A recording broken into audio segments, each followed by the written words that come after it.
Cámara y acción. Buenas noches a todas y a todos, bienvenida, bienvenido.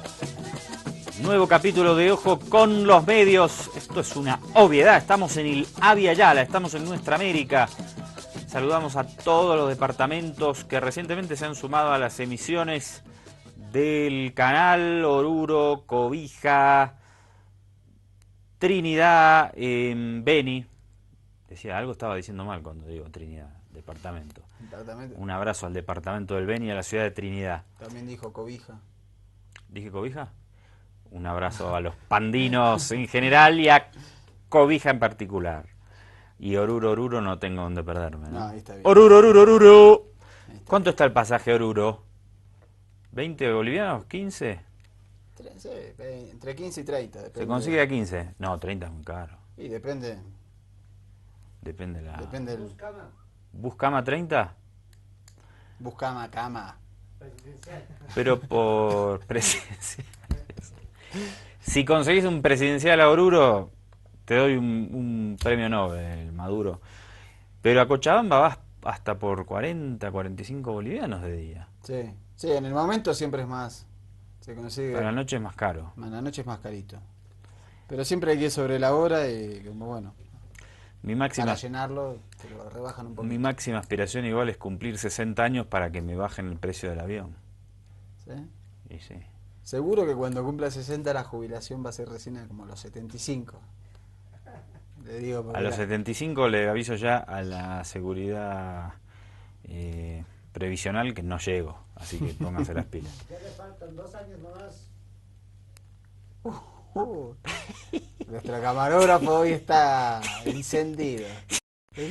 Que te den, Maduro, con todo respeto. Ya es tarde, así que lo podemos decir.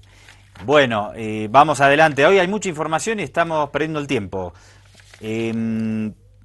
Colombia, Uribe campaña por el no. Uribe no quiere la paz, no quiere que el referéndum por el sí gane. Exactamente, y... Uribe quiere que el mundo se desintegre en guerras. Referéndum se va a hacer el 2 de octubre próximo, se necesita la participación del 13% del padrón, aprobación de un 13% del padrón para ponerse en marcha, y Uribe anda promocionando el no a la paz, a pesar de que las primeras encuestas le dan un 62% de aprobación.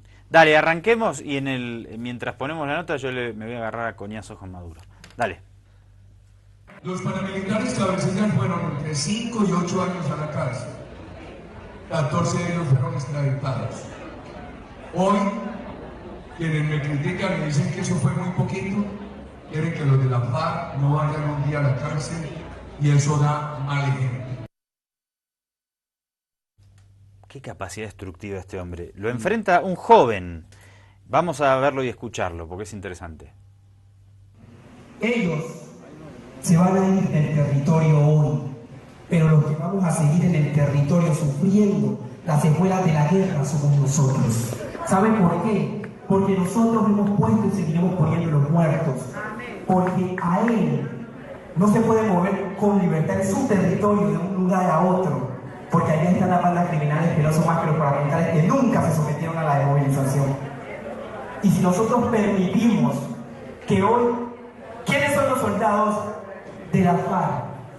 Soldados, muchachos pobres, empobrecidos, que no tuvieron nada, que quizás por una u otra cosa terminaron allá. ¿Quiénes son los soldados del ejército colombiano? Muchachos pobres, porque los hijos de los ricos no van a la guerra vamos nosotros.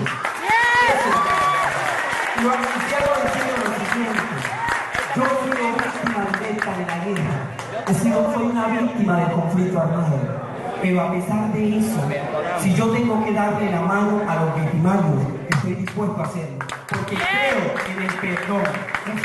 Por eso usted, y yo respeté su punto de vista, es su opinión, pero es diferente usted, que es senadora, que anda con escoltas, que tiene su casa en Bogotá, que vive tranquila, a mi persona o a cualquiera de ellos, que vive en casa de madera, que vive en zona de Bajamar, que sufre las secuelas de una empresa privada, se roba su territorio, pasa por encima de la consulta previa y sigue abusando de los derechos de esta gente.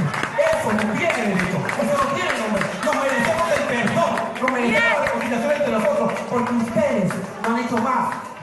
en el poder acabar con nosotros. Y nosotros seguimos siendo empobrecidos. Familia y nación nos genera riqueza, nos genera oportunidades. Los jóvenes de Buenaventura, lo único que han sido es víctimas y victimarios. Los victimarios porque han encontrado una oportunidad y una opción laboral que no les ha ofrecido el Estado. Y las víctimas porque somos víctimas de nuestros mismos hermanos que han armado ustedes. Él lo ha dicho. ¡Bien, Leonard! ¡Bien!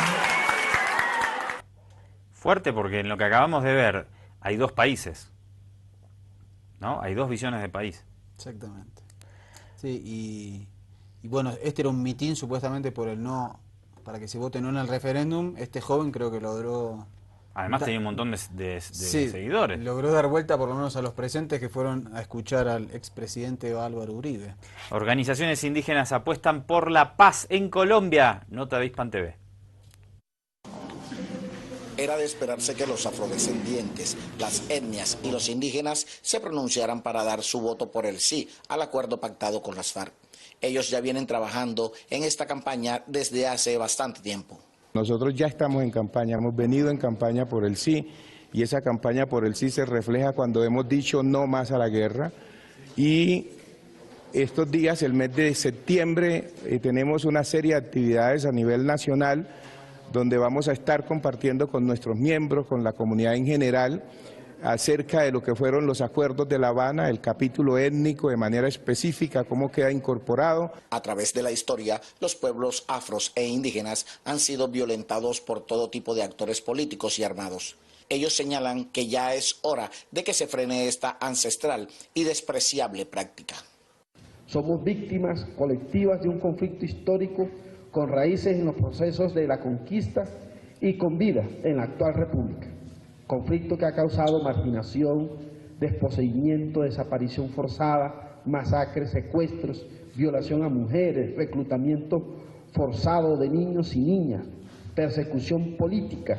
Una de las preocupaciones de estas comunidades con la desmovilización de las FARC es que otros grupos irregulares armados entren en sus territorios y el conflicto que se cree que desaparecería retorne. El ELN está tomando, digamos, gran parte del territorio que va a quedar donde estuvo presencia la FARC. Eso quiere decir que la afectación del conflicto va a continuar para nuestras comunidades, cosa que nos preocupa.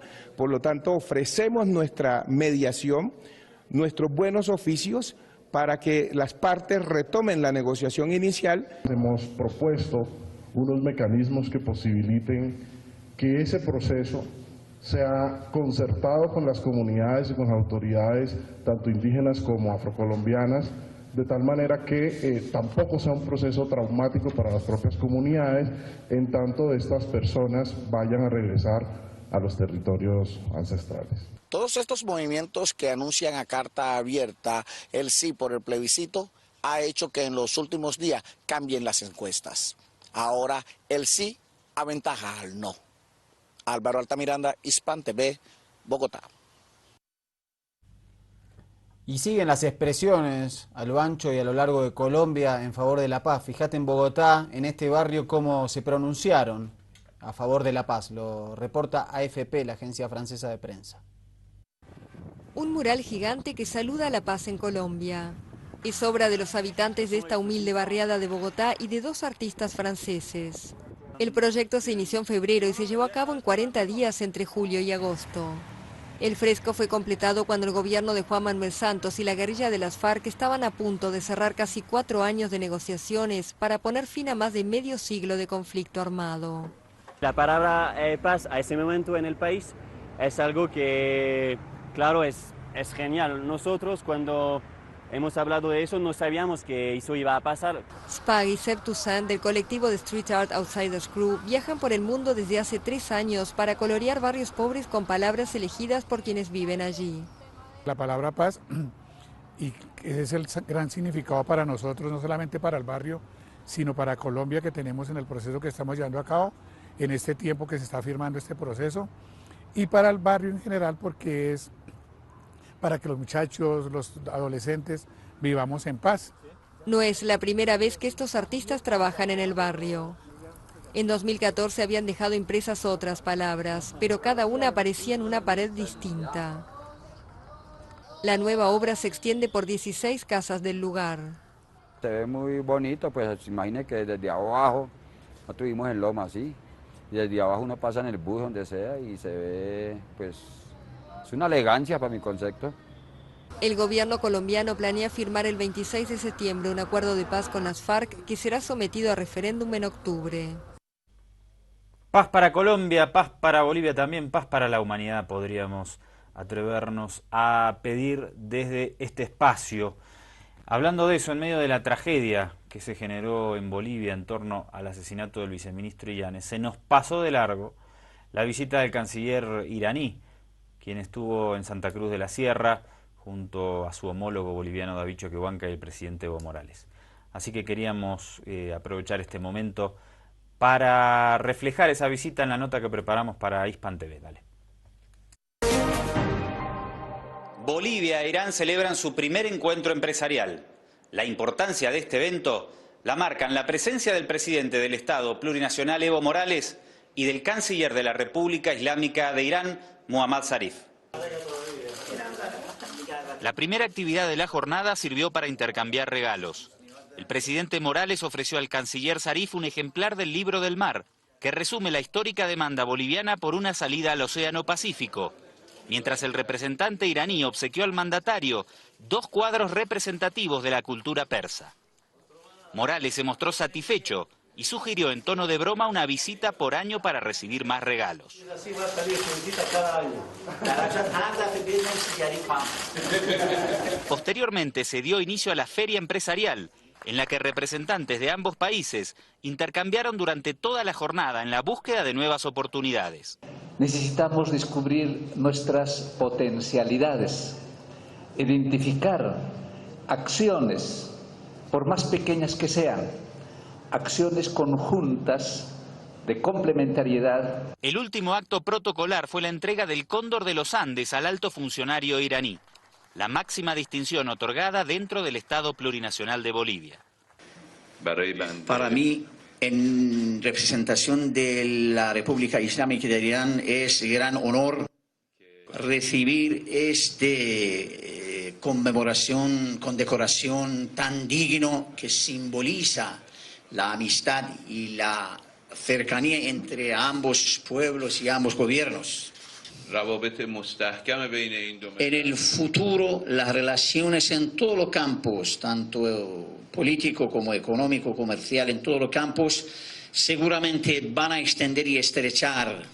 A modo de lanzamiento, ambas naciones firmaron un acuerdo de cooperación en el área espacial, un aspecto importante para Bolivia, que recientemente puso en órbita su primer satélite y reconoce los aportes que Irán puede ofrecer en esa y otras áreas.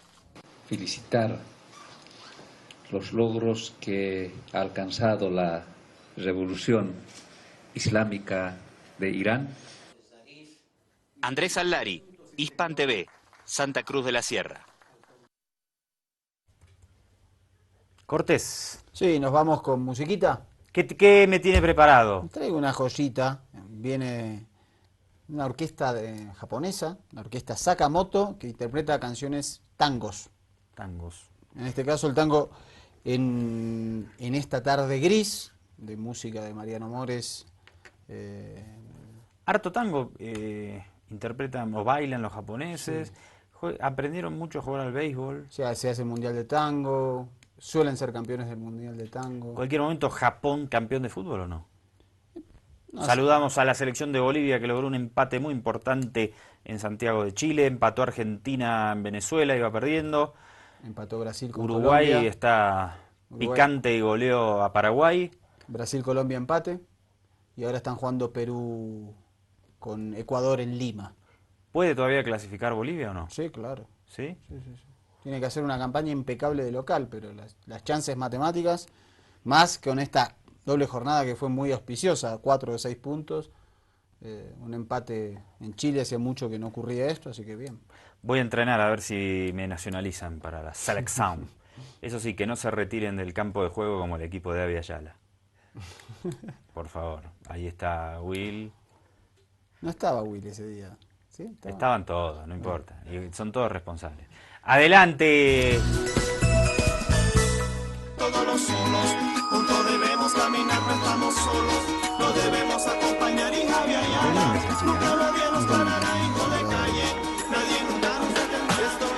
Segundo bloque de Ojo con los Medios y el tercero va a ser especial, así que quédate con nosotros porque un personaje que queremos mucho, no es difícil imaginarse quién es, nos va a ayudar a reflexionar un rato. Antes de ir a esa reflexión, ¿vamos a Alemania? Sí, porque sigue avanzando la extrema derecha xenófoba en elecciones locales, en este caso en uno de los 16 estados federados que tiene Alemania. ¿Cuántos? Mecklemburgo ante Pomerania. ¿Cuántos bolivianos vivirán en Alemania? Hay bastantes. Hay bastantes. Sí, hay bastantes en Alemania. Bueno, vamos a ver el avance de la extrema derecha. Me preocupan mucho estas noticias. Deutsche Welle, a ver.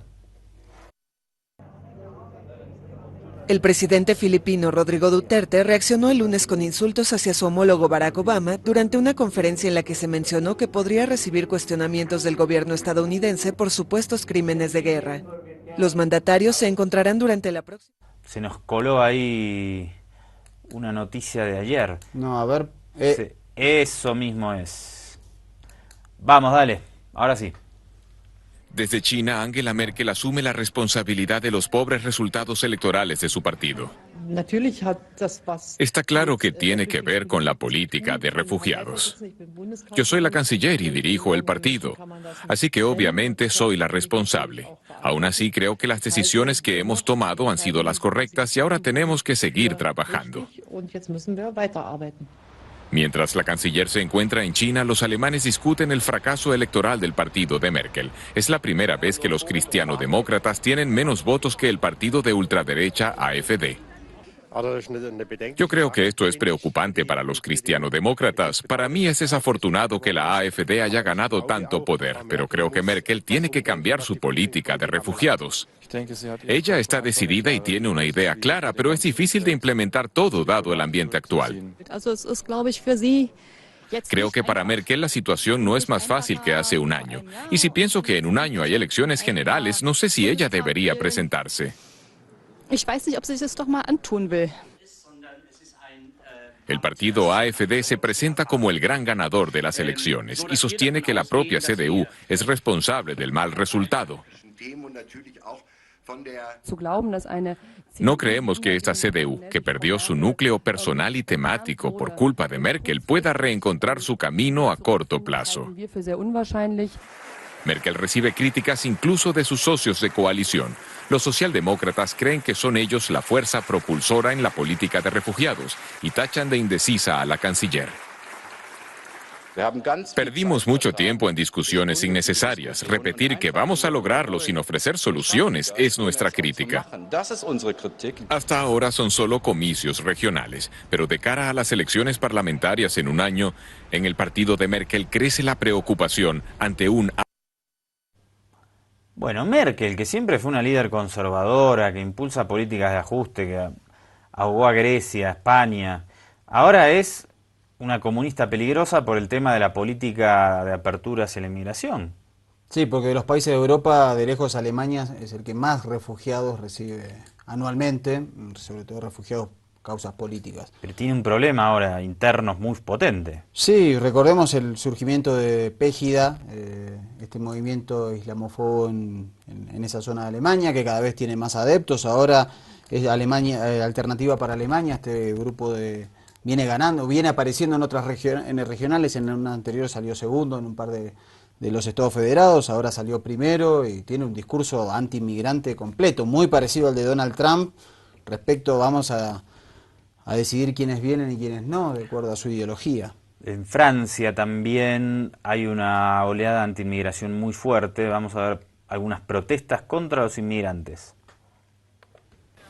Transportistas, comerciantes y habitantes de Calais expresaron hoy su hartazgo por la presión migratoria que sufre esa ciudad del norte de Francia, con diversas operaciones de bloqueo en las que reclamaron el desmantelamiento completo del campamento de inmigrantes ubicado a sus afueras. La llamada jungla agrupa, según el gobierno, a 6.900 personas a la espera de cruzar al Reino Unido o de pedir asilo, una cifra que el sindicato mayoritario de la policía eleva hasta las 10.000. La parte sur de la jungla fue desmantelada el pasado marzo y queda pendiente ahora la zona norte. En su visita el pasado viernes a la ciudad, El ministro del Interior, Bernard Cazeneuve, aseguró que se haría progresivamente y cuanto antes. Los transportistas se quejan de que los inmigrantes provocan bloqueos en las carreteras para forzar a los camiones a parar e intentar entonces esconderse en su interior. Cazeneuve prometió el viernes plazas suplementarias en el resto de Francia para desatascar Calais y añadió que la subprefectura tramita ya las demandas de los menores de edad con familia en el Reino Unido. Vamos a hacer un corte. Como este mundo no nos gusta mucho, planteamos la construcción de uno diferente al regreso. Dale.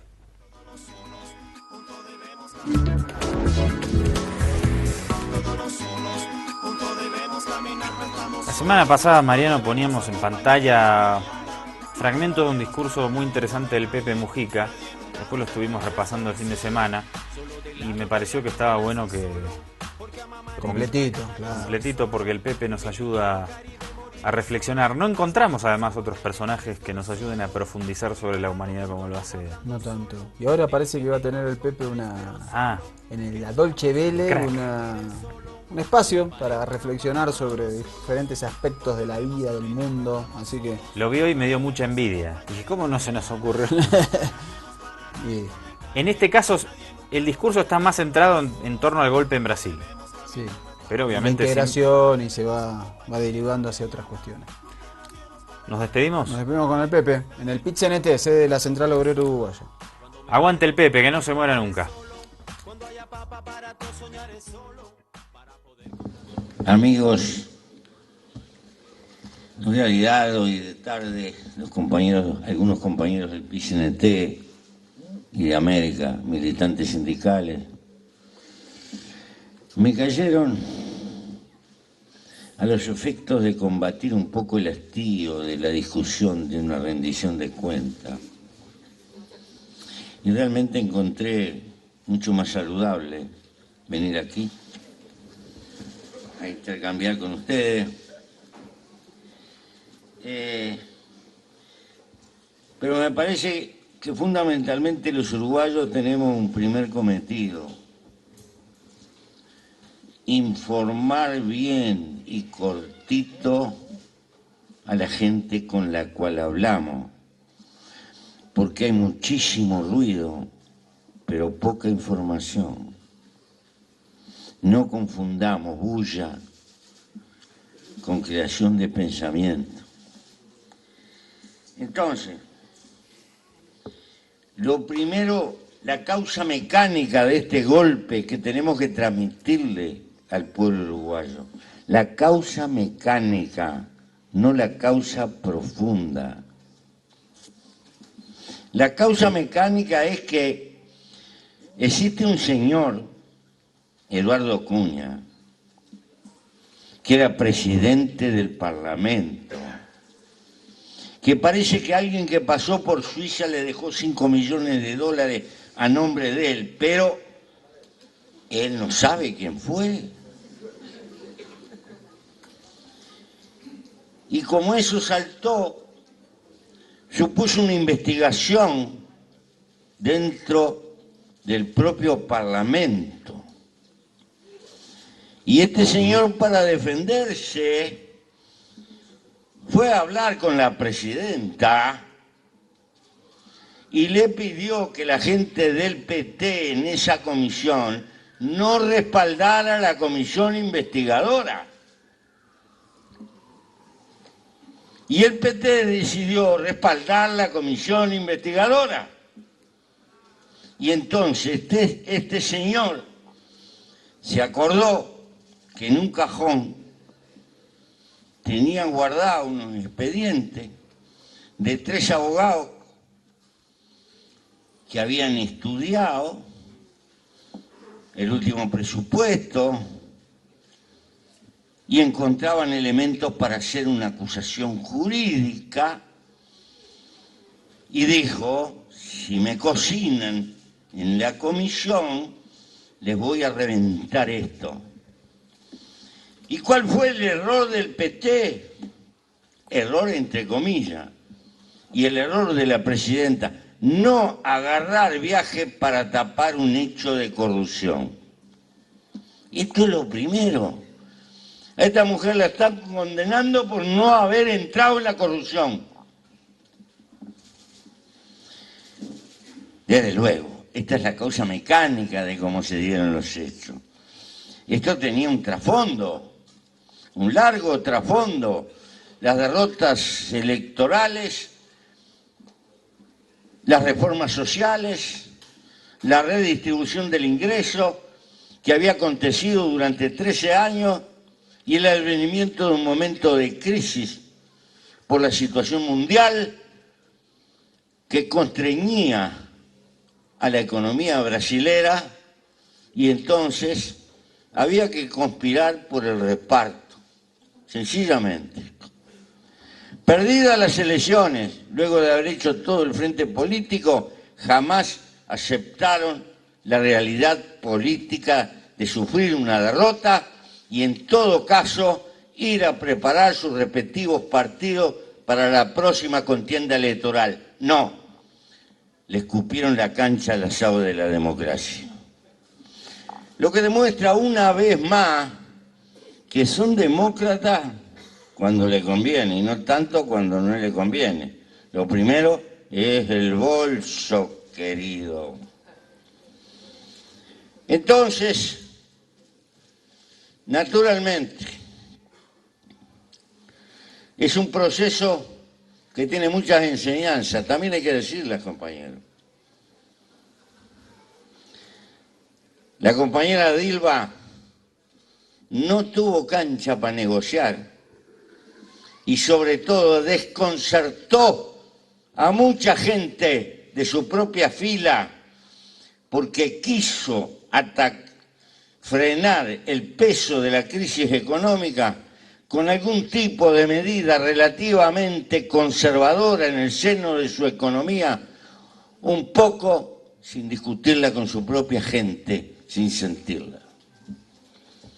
Es decir, una respuesta demasiado técnica y poco política. Y además no era afecto a conversar con la oposición. Parece que Dilma no es simpática con los opositores. Todo lo contrario a Lula como estilo que es capaz de sacarle filo, desde luego. Ahí la vieja experiencia sindical de negociador de Lula es otra historia. Pero estos son factores secundarios. Hay que tenerlos en cuenta para aprender. Porque nunca confiemos que porque ganamos una elección o tenemos mayoría, tenemos el mango absoluto del poder. Y es también una demostración que estas cuestiones no son un problema de gerenciamiento técnico. No es que puedan despreciar la calidad técnica y el gerenciamiento técnico, pero se precisa la política que ayude a las decisiones técnicas. Entonces, nos hemos visto, queridos compañeros, a la consumación de un golpe de Estado que ya estaba anunciado hace rato. Aquí vino el canciller de Brasil hace poco tiempo y nos dijo a boca de jarro que esto estaba decidido. Quiere decir que toda esa discusión del Senado fue una gigantesca pantomima para tapar el rabo.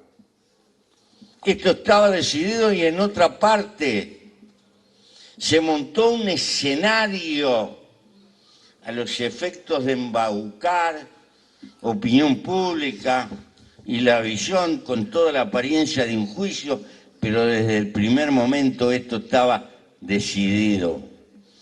Por eso, cuando los compañeros dicen un golpe de Estado, es un golpe de Estado. Y si no es un golpe de Estado, es como aquella discusión de que tiene patas, tiene esto, tiene el otro, y si no es, como si lo fuera.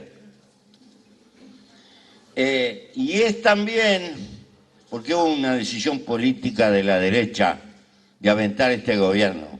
Es decir, hubo una decisión política que buscó de reacomodar el artilugio jurídico a los efectos de tener ciertas cosas para presentarse ante la opinión del pueblo y sobre todo del mundo. Como dijo el presidente del Senado, si nos equivocamos, que nos corrija la democracia. Parece que en el subconsciente tenía bien claro la trapisonda que estaba haciendo. Y hay un subconsciente en la gente que tomó esta decisión. Porque esto tenía un segundo capítulo, una segunda intención. Era prohibirle la actividad política por años, pero no les dio el rostro, seguramente a muchos, para semejante felonía. No tengo duda que esto es una pérdida feroz para América Latina. Tengo algunos matices, compañeros. Creo que la integración de América Latina es previa a todo. Que nunca tendremos masa crítica para pelear en el mundo que vivimos si no logramos la integración. Y la integración no es borrar la frontera, ni borrar el himno, ni cambiar la banderita de la patria, ni nada por el estilo. La integración es tener fuerza colectiva como sociedad para poder decir algo y pesar en el mundo en el que vivimos. En todos estos años apostábamos, sin lograrlo, a que Brasil, por las dimensiones que tiene y por lo tanto por la responsabilidad que tiene en América Latina, porque la integración será con la Amazonia o no será. Y sin integración no hay masa crítica para crear en esta América un mundo mejor. Ya tuvimos, compañeros, hace más de 100 años la discusión de la construcción del socialismo en un solo país. Ya la tuvimos, ya la vimos esa película, ya la padecimos. Tenemos que aprender de la historia. ¿O qué creemos que en el mundo de hoy, con la explosión tecnológica, es posible para pequeños países lograr un signo liberador que nos pueda permitir acariciar el socialismo? Estamos más que soñando. Entonces, el problema previo, la integración primero de nuestras universidades, de nuestro conocimiento, porque allí se está gestando lo que va a ser la clase obrera del futuro. El avance tecnológico del mundo va a imponer una calificación de los trabajadores del futuro, necesariamente de estatura terciaria, no por bondad del mundo capitalista, sino por una necesidad tecnológica. Esas masas, tal vez lo más potencialmente revolucionario es lo que está entrando a las universidades de América hoy. Nuestra batalla por la integración es una batalla por integrar la inteligencia latinoamericana, tener un sistema de investigación nuestro y tener una conciencia universitaria que pertenecemos a las postraciones de este continente. Yo quisiera...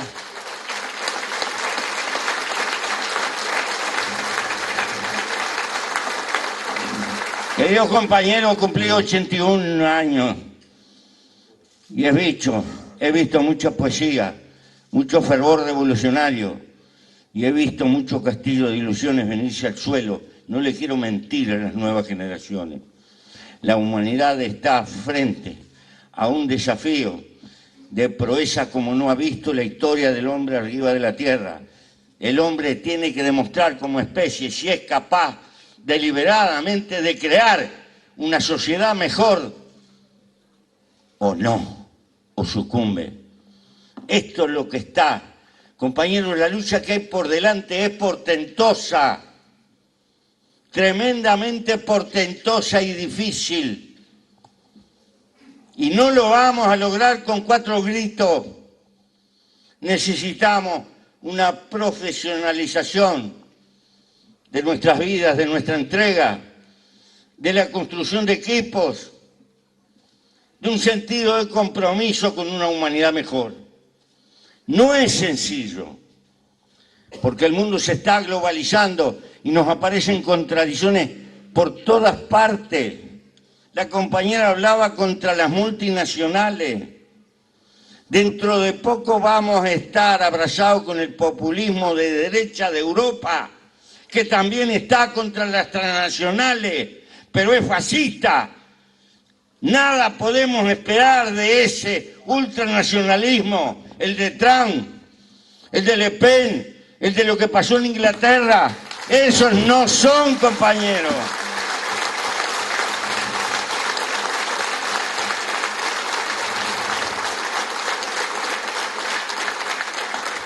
Entonces, es bien claro que la lucha por Brasil no es solo una cuestión de solidaridad, es una cuestión de tremendo interés como latinoamericano. Este no es un problema solo de Brasil, es un problema nuestro. Nos jugamos la suerte con la historia y la suerte de la Amazonia. ¿Por qué? Porque sin Brasil no tendremos jamás masa crítica para poder negociar en el mundo que se viene. Pueden hacerse una idea, compatriota, negociar con ese continente que se llama China, o la India, o Estados Unidos, con su tierra prometida a las espaldas de Canadá, o con Europa, que a pesar de todos los pesares, son 700 millones de ciudadanos con desarrollo del primer mundo, nosotros los latinoamericanos, aislados en un montón de repúblicas, ¿vamos a poder equilibrar esa balanza? No, compañero, esto hay que entenderlo. Para todos, aún para el juego diplomático, se necesita masa crítica. Hay que pesar. Para que tus razones valgan, tienen que tener peso de masa atrás, de realidad socioeconómica, de capacidad científica, para que puedas ganarte el derecho a defender algo y a imponer algo. No es sencillo, compañero. ¿Es posible? No sé si es posible. Los hechos lo van a demostrar. Es hermoso. Hay que pelear por esto, hay que darle contenido a nuestra existencia.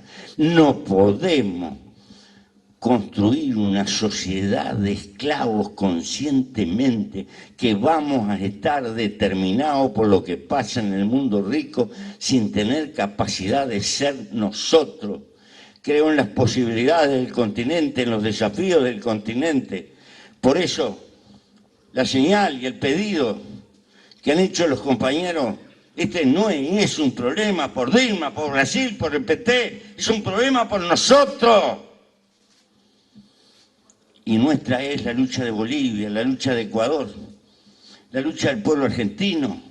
Tenemos que empezar a darnos cuenta que cada vez tenemos que pensar más como especie, con dimensiones de especie, por defender la vida, allí donde se presenta y donde hay que defenderla.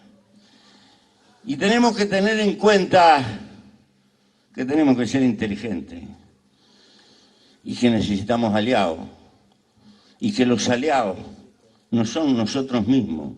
Los aliados tienen diferencias, pero sin aliados no se puede hacer política trascendente, porque eso lo pueden considerar los soberbios, los enfermos de poder. Y tener aliado es tratar de buscar, de aislar lo más posible aquellos sectores de la sociedad que, sin pertenecer a nosotros, tienen contradicciones con ese mundo. Y entonces tenemos que ver cuáles son los conjuntos de sectores que a veces están afectados y que viven en el seno de las distintas formas de propiedad de nuestros países, que también son víctimas, y no regalárselo por esquematismo, multiplicar la fuerza de ellos, multiplicando los aliados potenciales solamente por miedo, porque no tienen que tener miedo los bolicheros, no tienen que tener miedo los escalones de la clase media de América Latina, los uruguayos. No es esa la disputa. La disputa es otra. La disputa es la fenomenal concentración de la riqueza del mundo contemporáneo, donde la tasa que está generando el capital a nivel del mundo es más importante que la tasa de crecimiento de la economía del mundo, lo que está estableciendo que la riqueza se está multiplicando, pero se está concentrando mucho más que lo que se multiplica. Por esto, esta lucha de Brasil es nuestra, la vamos a acompañar. Yo tenía acá un cacho de una carta de Lula que me llegó anteayer, que la he repartido por ahí. Cosa curiosa, no ha aparecido en los medios de prensa. Se deben de haber olvidado esas cosas que pasan. Sí. Yo la volanteé, pero resulta que no tuve suerte. Ese es nuestro problema, compañero. La respuesta es el boca a boca. La respuesta es esto. Comunicarnos entre nosotros. Por eso, hay una parte importante de nuestro pueblo que está confundida, o que puede estar confundida por la enorme presión distorsionadora que tiene una información que más que decir verdades, dice verdades a media, que es una manera de edulcorar y no decir verdades. Y las partes fundamentales de este drama no aparecen. Aparecen los sucesos, pero no las partes fundamentales de este drama. Y creo que es papel de los compañeros tratar de difundirlo. Finalmente, compañeros, derrotismos no. Acá hay gente veterana. ¿Que esto es embromado? Seguro que es embromado. Pero acuérdense cuando estábamos tapados de dictadura. Recuerden eso. No se la van a llevar gratis. Para ellos tampoco va a ser sencillo. Porque a pesar de los recursos, la multiplicación de los medios, hay una cosa que está latente. No tienen razón. En el fondo no tienen razón por el enorme egoísmo que encierra este conjunto de decisiones. Y nuestra lucha tiene razón a pesar de los errores, de los sueños, de las utopías y de las bobadas que tenemos, porque no podemos dejar por el camino las limitaciones de nuestra condición humana. Pero lo que más vale de nosotros no es ni nuestro talento, ni el grado de verdad, sino la razón histórica por razones de generosidad, el creer de que el hombre tiene capacidad de crear, a pesar de todos los pesares, un mundo mejor. La nuestra es una visión no genocida del hombre. No creemos que el hombre puede ser el lobo del hombre. El hombre puede ser la expresión de la solidaridad en el conjunto de la humanidad. El hombre es un factor creador de civilización. Y reconocemos esa cuota de egoísmo que llevamos adentro y nuestra lucha es por aprender a dominar ese egoísmo que llevamos adentro a costa de crear una civilización mejor que la nuestra. Este es nuestro sentido. Nunca vamos a tocar el cielo con la mano de que tenemos un mundo perfecto. Vamos a subir escalones civilizatorios de una humanidad mejor. No somos dioses. Tenemos que administrar nuestras contradicciones y aprender a manejar esas contradicciones porque precisamos, antes que nada, civilización y sociedad. Esto es lo que no tienen ellos, porque están encerrados en un egoísmo desesperado por multiplicar y acumular la riqueza. Es bueno que nos demos cuenta de esto, porque no es que seamos buenos, Bueno es el camino que hemos elegido para vivir sin joder a los demás. Gracias.